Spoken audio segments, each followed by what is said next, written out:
One Piece chapter 1152 is out, and buddy, we gotta talk about it. We just have to. It was a banker of a chapter. You know what I mean? I don't always do these chapter reviews on One Piece, but when the time is right, I will. And so we got some stuff to talk about, all the way from Gabon telling Luffy how to beat the Holy Knights and telling them that it's advanced Conqueror's Haki or Conqueror's Haki, you know what I mean? And he doesn't really tell us how to use it, though. I was kind of disappointed in that. And he was just like, make sure you use your Conqueror's Haki. Don't underestimate it. And it's just like, brother, what was the specific way that you used it to hurt Sommers, bro? What did you specifically do? Did you put the Conqueror's Haki inside of him? Did you infuse it with your weapon and then hit him with it? Like, what are you doing, dog? But he does tell us one important key thing. They are not immortal. They're not immortal. And that's what made me think, why didn't Scopper, when he attacked Sommers, he should have went for the head. Should have went for the throat. I get chopping him in half is pretty brutal, but I was thinking he should have went for the throat. I think he should have took his head off just to see what would happen. We don't know what would happen. What would have happened there? Would Sommers have just turned into ashes and just died away, or would he just had been rolling there, sitting there, kind of like some kind of zombie or mummy, where he's just sitting there talking still? Who knows? I don't know. We don't know. We're not gonna know. But what we do know is that it is advanced Conqueror's Haki. Well, I mean, I guess just Conqueror's Haki that's gonna work to hurt the Holy Knights, right? Which kind of is a little bit of a predicament, because you want the other Straw Hats to really get in on the fight, but then there's not really much they could do, and it's not like that they can't be effective in these fights against the Holy Knights. You know what I mean? It's not like they can't just strut their stuff, but they're not going to be able to defeat a Holy Knight member. Most of the crew does not have Conqueror's Haki, so we only know for sure, it's confirmed that only Luffy and Zoro are the only ones with Conqueror's Haki. I do believe Sanji will get it, just because Scopper got it, and Scopper is the mirror of Sanji. He has to get it. If you don't get it, Oda, you're just doing Sanji dirty, and I don't like it, because I do think that there should be two wings, just like Scopper and Rayleigh to the Pirate King. I think that Sanji and Zoro should both be equals, even though one's always going to be a little bit better than the other, and we know who's who. But I believe that they should at least be like this. At least, you know what I mean? Like, one barely wins, right? I think one should be better in one area than the other. Whatever, that's besides the point. We need to talk about some other things now. Listen, we need to talk about King Harold, right? And Loki, and how they're just not letting him out because Hajrudin is like, bro, you killed my father. And then Loki's like, bro, stop saying that shit, dog. I didn't want to kill Dad, okay? And you're gonna make me relive this moment? He's like, yo, you tell me. You tell me. Am I gonna make you relive the moment? Because you haven't said shit. And that's what a lot of people are frustrated with Loki about right now. Is like, bro, just tell us what happened.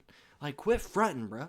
It seems like everyone wants to know what happened, but you don't want to say nothing. So just tell us. And so Hajrudin won't let him out for that reason. So then Luffy's like, you know what? Well, then if he's on my crew, then we're going to have to let him out, right? Hey, this is actually low-key kind of smart of Luffy. He's kind of thinking around, outside the box. He's like, well, if he's on my crew, they're just going to have to let him out no matter what, because then I'm going to have to break him out, because technically he'd be on my crew, and I have to look out for my crewmates.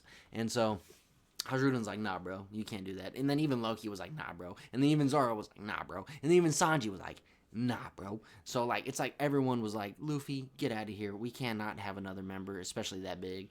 And I'm thinking, we're on Elbaf. I'm pretty sure Frankie's going to upgrade the ship. I'm pretty sure. I feel like he will. We gotta get a new ship. We gotta put some upgrades on the motherfucking the Sunny, because the Sunny's gonna end up being the Pluton, right? So if the Sunny's gonna end up being Pluton, the Sunny needs to be upgraded. And we could make it a little bit bigger, maybe a little bit more space for good old Loki. You know what I mean? But we also still don't know Loki's a devil fruit power, if he even ate a devil fruit in the end, in the first place. Because some are saying that some are saying that maybe his devil fruit allows him to get smaller. Maybe it allows him to shrink down into size and become human size. I don't know really what his devil fruit is, or what that would necessarily be to be able to do that, but it's not far off. It's not. I don't hate that. Right? I don't hate that.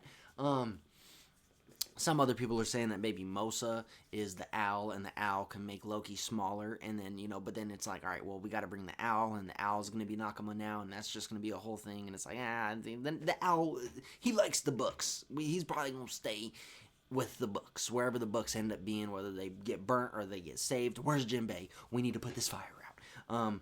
So anyway, the most interesting part for me so far about the stories when we get into the flashback of Gabon saying, hey man, like, Hajrudin, let him out. We were there 14 years ago or 6 years ago when that shit happened, all right?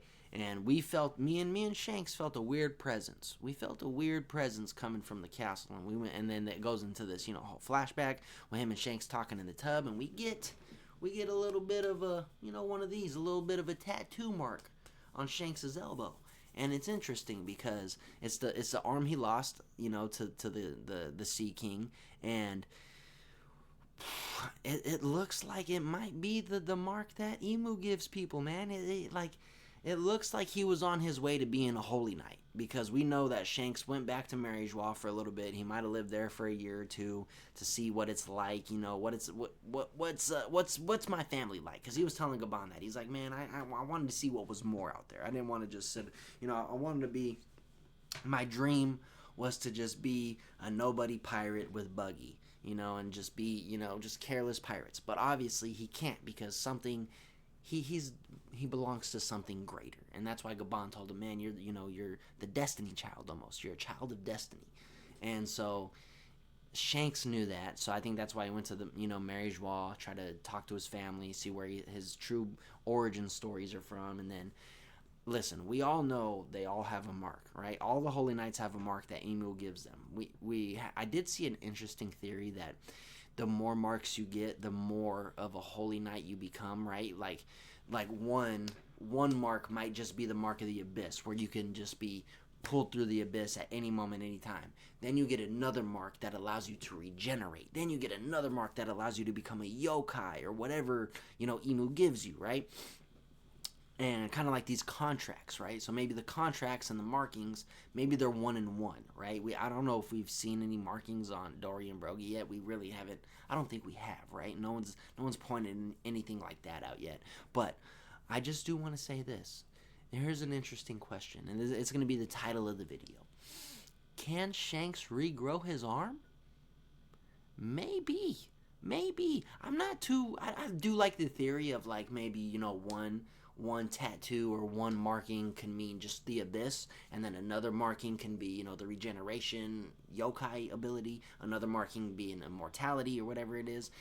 I don't know. I want to say he probably could regrow the arm. That's where I'm sitting. Like, I want to fence it a little bit and not say too much because we don't know enough information, but I do want to play a little bit into into those waters. I want to jump into those waters of, like, hey, maybe Shanks can regrow his arm, but maybe he just doesn't want to because he doesn't want to use those powers, right? Because you don't have to have, like, you can sever off that, that tattoo or the marking, and you could still use the powers it gives you, right? Because we seen Gunko literally get exploded from the waist up, and from what we know, she's in her panties. She don't got no markings on her legs. She wears huge boots, so we don't really see any markings on her legs, and I doubt we're gonna see her feet unless Oda's gonna get real freaky. But she's also wearing a long sleeve, right? So she probably got that marking on somewhere on her arms or something, I believe, because also Saint Somers had the marking on his arm as well before we seen him coat up and everything. If he had on his clothes, we wouldn't have seen it, but he had his shirt off, so we know it's on his arm. And we've seen Gunko get exploded from the waist up. She literally was obliterated, and she was still able to regenerate. So even if that body part of the marking is destroyed, you can still use the powers. But maybe Shanks just doesn't want to use the powers. And people are saying, well, maybe Shanks has his whole transformation. Maybe he could turn into the Griffin. Maybe his sword is the Griffin, just like Shamrock's sword is the Cerberus. So it's really interesting. I want to say he can. That, how sick that would be if at the end he was like, Mihawk, I didn't want to tell you this, but this whole time I have 2 arms still. bring it on. You know what I mean? Now that I say it out loud like that, it does sound kind of ridiculous. And then Mihawk's gonna be like, "Damn fool, you could have did that shit the whole time. We could have been sparring this whole time." But anyway, I do think it would be crazy if you could. I don't, this is where I'm back on the fence again, because it does sound crazy when I say it like that. But maybe it is just the Abyss thing, where if he doesn't have his arm, they can't call me through the Abyss whenever they want. Now I'm free from that, right? And I couldn't get rid of it on my own, or maybe, I don't know. Who knows? It's interesting, though. It's interesting to talk about. And so anyway, so yeah, we know that Shanks has the arm, and now we know that Loki is not the one who killed Hajrudin. King Harold, right? We know that when Loki got summoned back with Jarl, they opened the door and they seen all the guards attacking King Harold. Hence why Loki kills 113 guards, because they were killing his dad. And maybe after he killed all the guards, he looked up after a bloody mess. He looks up and goes, "Wait. Did I kill a bunch of innocent guards that were trying to stop an actual demon? No!